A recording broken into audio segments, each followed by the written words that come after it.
અમારી સમ્રાટ સમાચાર ચેનલ સબસ્ક્રાઇબ કરો, લાઇક કરો, કોમેન્ટ કરો અને જોતા રહો પળે પળના દરેક પ્રકારના સમાચારો।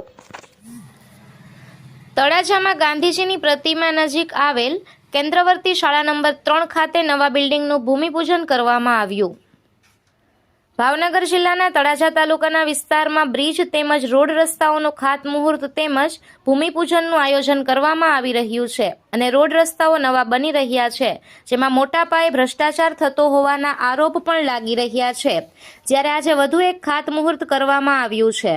તળાજા શહેરમાં ગાંધીજીની પ્રતિમા નજીક આવેલ શ્રી કેન્દ્રવર્તી શાળા નંબર 3 ખાતે શાળા બિલ્ડિંગનું ભૂમિપૂજન તેમજ ખાતમુહૂર્ત તળાજાના ધારાસભ્ય ગૌતમભાઈ ચૌહાણના હસ્તે કરવામાં આવ્યું હતું। આ સમયે વિવિધ અધિકારી, કર્મચારી તેમજ તળાજા તાલુકા પંચાયત પ્રમુખ રાણાભાઈ સોલંકી, નગરપાલિકા પ્રમુખ, નગરસેવકો, આંતરરાષ્ટ્રીય શિવ કથાકાર પૂજ્ય ભારદ્વાજ બાપુ સહિતના ઉપસ્થિત રહ્યા હતા।